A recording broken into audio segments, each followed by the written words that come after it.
Há muitos estigmas e noções equivocadas sobre o conceito de introversão e extroversão. Em geral, em países ocidentais ou com muita influência ocidental, e especialmente países latino-americanos e numa cultura brasileira, nós somos influenciados sobre um incentivo, sobre uma valorização de características extrovertidas em detrimento de características introvertidas. Isso gera uma influência tão grande que muitas pessoas têm dificuldade de se aceitarem como introvertidos por conta desses julgamentos e dos medos de e agora que eu sou introvertido, será que eu vou ter sucesso na vida? Tudo isso é estigma e julgamento. Quer um livro? O Poder dos Quietos, da Susan Cain. Eu não sei falar o nome dela, mas vou deixar aqui a imagem para você pesquisar. Esse livro é muito bom. O que eu já trabalhei com pessoas que se diziam extrovertidas e depois elas começam a entender que elas são introvertidas, que é traço da personalidade, da natureza dela. E aí ela começa a ver a luz e a potência disso. Eu já não sei mais contar. Então, primeira coisa, reconhecer as influências do seu meio, social, cultural e também familiar. O que você ouvia sobre extroversão, introversão, que comportamentos eram valorizados e que comportamentos eram reprimidos. Numa valorização da extroversão, a gente vai valorizar e tender o nosso olhar mais para o mundo externo e desfocar do nosso mundo interno. É por isso que a maioria das pessoas, dentro deste contexto que eu estou te falando, tem uma tendência a olhar só para o mundo externo e esquecer a importância do mundo interior. Mais do que isso, desconectar a consequência de um em outro, como é que esses dois estão relacionados. Pessoas que são mais extrovertidas, naturalmente, elas vão ter mais recursos para realizar no mundo, de ir para o mundo, de tomar ação e atitude. E as pessoas que têm uma natureza genuinamente mais introvertida, elas vão ter mais recursos para refletir, aprofundar e também mergulhar dentro de si, nessa auto-investigação. Então, idealmente, a gente precisa equilibrar essas duas energias dentro de nós. Tanto habilidades introvertidas quanto habilidades extrovertidas. Dentro da nossa composição única, se você é uma pessoa extrovertida, você vai ter um percentual de extroversão maior que de introversão. E a mesma coisa para o contrário. Mas como a gente valoriza muito na nossa sociedade o mundo extrovertido, claro que você fugiu de algumas habilidades de olhar para dentro. E é por isso que você não está conseguindo consertar o seu mundo externo, porque faltou entender a conexão, a correlação do que está acontecendo dentro de você e o que está acontecendo fora. Vamos explorar quais são as consequências de você ter valorizado mais o mundo externo e como está te atrapalhando hoje. Pessoas que valorizam muito o mundo exterior, elas se sentem reféns do mundo externo com mais frequência. Elas entendem que é o meio que define a sua qualidade de vida. Então, ou elas têm acesso a um meio favorável, ou elas têm acesso a um meio desfavorável. Elas vão ter muito esse olhar de sorte e azar e vão ter uma constante ansiedade, medo e uma obsessão por observar que oportunidades elas estão perdendo e como que elas se inserem em algumas oportunidades. É como se ela sentisse que ela tivesse que lutar muito para conseguir acessar alguns ambientes, porque é os ambientes que vão definir a sua vida. Aí é um equívoco de entendimento de como funciona a realidade. É claro que o meio ambiente influencia no seu estado, mas o contrário também. O mundo externo revela coisas mal resolvidas do nosso mundo interior.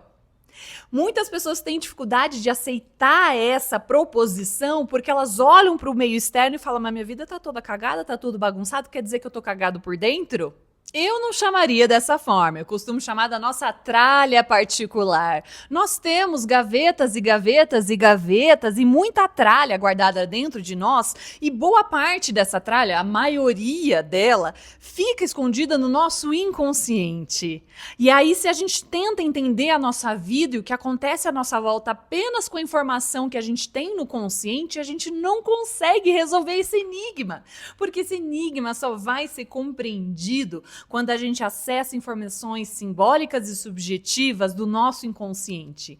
E existe N formas do nosso inconsciente conversar com a gente, você pode pesquisar isso se você interessar por esse assunto. E também dá para entender que a gente começa normalmente numa experiência de vida com um certo grau de impotência. Na infância, para a maioria das pessoas, a gente vai ter experiências onde a gente não teve autonomia, não teve liberdade de decisão e nós dependíamos de uma estrutura de poder hierárquico onde os pais ou cuidadores tomavam as decisões por nós.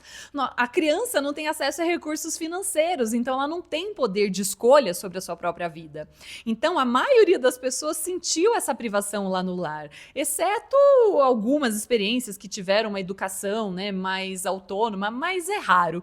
São pessoas que foram privadas desse tipo de trauma, mas também cuidado para não se sentir refém dos seus traumas, porque os traumas fazem a gente acessar aprendizados preciosos. Existe um sentido, na minha visão, na minha concepção de mundo, existe um sentido no sofrimento quando a gente consegue transmutar a nossa dor. Isso forma um grande tesouro. Mas se você teve uma infância mais opressora, é muito provável que você ficou com essa memória de que você não é capaz de mudar, que existe sempre algum sistema de poder em que você é refém dele. Claro que como criança, de fato, o seu mundo material, você não tem essa autonomia ainda. O problema é se como adulto você continua com essa mentalidade, com esse entendimento. E aqui eu não tô falando que tudo é simples, um passe de mágica de que é só você pensar e você consegue materializar uma nova realidade. São camadas e camadas profundas para você limpar, para conseguir mudar a sua realidade. O mais importante é você verificar se existe algum resquício dentro de você que se sente incapaz de mudar a sua realidade exterior. Não importa quanto tempo leve para você sair de uma relação desequilibrada. Não importa quanto tempo leve para você sair daquele trabalho hostil. O importante é você tomar a decisão de que você quer encerrar esse ciclo. A vida vai te trazer recursos e você vai desenvolvendo recursos para conseguir ser apto para mudar essa realidade. Se uma pessoa não desenvolve recursos internos para mudar a sua vida, ela pode até ter uma ruptura rápida, tentar sair de uma realidade, ela pode sair do emprego e de uma relação. Mas em relacionamento é tão fácil ver isso, a pessoa, se ela não desenvolve algo dentro dela, ela continua repetindo o padrão.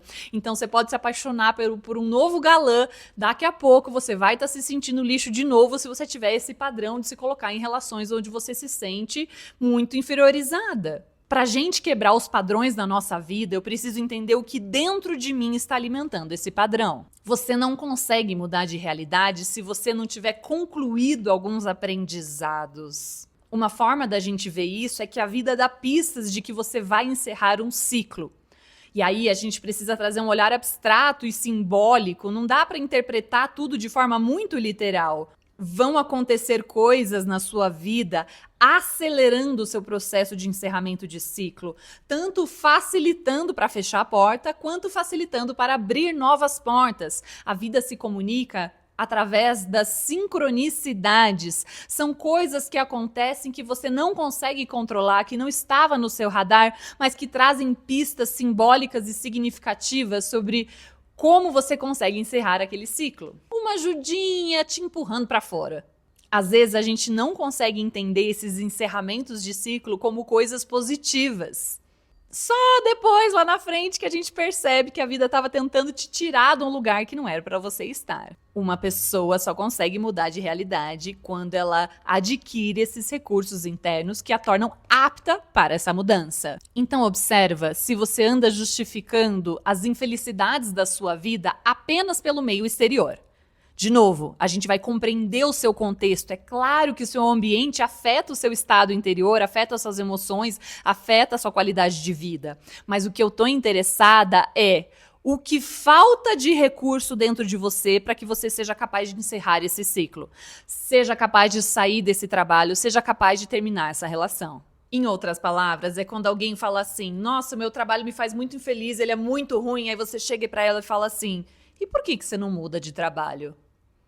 Ela não consegue mudar de trabalho ainda, porque tem questões em aberto, tem falta de confiança, tem coisas mal resolvidas que ela ainda não está apta para encerrar esse ciclo. Tá dando para entender? Vamos pegar um exemplo bem concreto, bem simples, bem cotidiano, porque eu me considero uma idealista prática. Imagina que você é uma pessoa que está sedentária ou você está com hábitos de saúde ruins, especialmente com atividade física, e você quer começar a movimentar o seu corpo. Só que faz muito tempo que você está nesse lenga-lenga, a tua relação com a atividade física é uma coisa que vai e volta, não é algo constante na sua vida. Então, se tem algo que faz muito tempo que você está tentando resolver, que você quer muito, que você se incomoda muito, e você não está conseguindo resolver, não é porque é uma simples tarefa que é só ir lá e fazer. Existe um bloqueio dentro de você, existem várias camadas que não estão te permitindo ainda fluir para isso, realizar. Quando não existe nenhum conteúdo mal resolvido, é o nível da tarefa. Eu vou lá e faço. Eu tenho que lavar a louça, eu vou lá e lavo a louça. Agora, se você nunca consegue lavar a louça, que é um problema para você lavar a louça, existem questões emocionais, não tem jeito. Se você perguntar para essa pessoa por que ela não está conseguindo fazer atividade física, pode ser que ela dê 1000 justificativas e nenhuma delas é a justificativa real. Porque a nossa mente nos engana, ela dá aquela iludida, dá aquela sabotada. Então, por que você não está conseguindo fazer atividade física? Ah, porque eu não tenho tempo. Ah, porque eu não tenho recursos, porque eu não tenho tênis ideal, porque eu não tenho uma academia, eu não tenho dinheiro para fazer uma academia. Justificativa, justificativa, justificativa, que pode ser no campo material, financeiro, pode ser no campo relacional. Ah, porque ninguém me apoia, porque ninguém me valoriza, porque ninguém fica com as crianças, porque nananã e nananã. Nenhum desses é um motivo de fato. Existem coisas escondidas que ela precisa aprofundar e entender. Essa pessoa precisa investigar qual é a relação dela com bons hábitos, qual é a relação dela com o corpo, qual que é o histórico com relação à sua aparência, qual que é o histórico com relação à comida, à nutrição. O que ela ouvia com relação ao corpo dela? Ela teve referência de pessoas que cuidavam da sua saúde? Qual a relação dela com o autocuidado? Ela consegue se priorizar hoje? Ela consegue fazer coisas que é para cuidar dela e de mais ninguém? São tantas camadas que têm que ser investigadas para entender a relação da pessoa com isso. Sempre que a gente fala do campo subjetivo, emocional, mental, a gente está falando da relação com algo. A mesma coisa para dinheiro. A gente não resolve a relação com dinheiro com aprender a fazer planilha de custo. Isso é a parte material, essa parte cognitiva, essa parte do conhecimento, mas não a parte do comportamento. Se você quiser entender por que você não está conseguindo mudar o seu comportamento com algo, você vai ter que mergulhar no seu campo mental e no seu campo emocional. Talvez você não saiba ainda, mas se dá uma chance para investigar. Será que realmente é a falta de dinheiro que eu não estou conseguindo fazer atividade física? Se você quiser realmente se desafiar, vai conversar com uma pessoa que se incomoda muito com as pessoas não resolutivas. Normalmente é aquele amigo muito resolutivo que pensa tudo em resolução de problema. Ele, provavelmente, essa pessoa vai refutar cada desculpa que você der. Você fala assim, eu não consigo treinar porque eu não tenho dinheiro. Ele fala, dá pra treinar em casa. Eu não consigo treinar porque eu não tenho bom tênis. Faz um pilates, não precisa de tênis. Eu não consigo fazer tal coisa. Faz tal coisa. Ele vai refutar cada um das suas hipóteses. Aí, se você sustentar esse exercício, esse encaramento com a verdade, se você aceitar ficar cara a cara com a verdade, vai começar a vir coisas mais profundas. Eu acho que eu não me permito cuidar de mim. Aí você vai ter chegado num entendimento muito mais profundo, muito mais o cerne da questão. Isso se manifesta em outras áreas da sua vida? Sim. Eu nunca priorizo as coisas para mim. Eu estou sempre fazendo algo para os outros ou algo que vai me trazer mais dinheiro ou algum recurso que vai ajudar outras pessoas. Eu tenho dificuldade de priorizar a mim mesma. Pronto! Aí você já começou uma investigação muito mais profunda do que eu não sei qual é o whey ideal, eu não sei qual é o tênis, eu não sei. Não é. Você dá justificativas equivocadas pelo motivo de você não estar realizando algo. Se tem um incômodo muito grande, há indício de que há um bloqueio, há camadas e camadas e camadas que estão te atrapalhando de realizar algo. Não é só acordar mais cedo, não é só comprar um tênis, é no nível mais profundo. Quando você está disposto a mergulhar e entender as tralhas no seu interior, deixa eu entender o que tem de bagunçado aqui dentro, aí você começa uma faxina e isso começa a reverberar naturalmente para fora. Quando a gente trabalha as nossas questões emocionais e a gente avança, a gente conclui algumas limpezas, a vida começa a fluir. E aí, de repente, você tem vontade de se movimentar. E aquilo que era árduo e tão desgastante, que você estava ali rigorosamente se punindo, que eu sou preguiçosa, que não sei o que lá, que não sei o que lá, de repente aquilo começa a fluir. Porque a nossa natureza é fluxo. Se algo que é importante, é saudável para você não está fluindo, é porque existem bloqueios. E você não vai conseguir entender dos bloqueios verdadeiros se você estiver pensando apenas no mundo exterior, apenas na realidade externa, e você não estiver aberto para mergulhar dentro de você. Fica o convite aqui.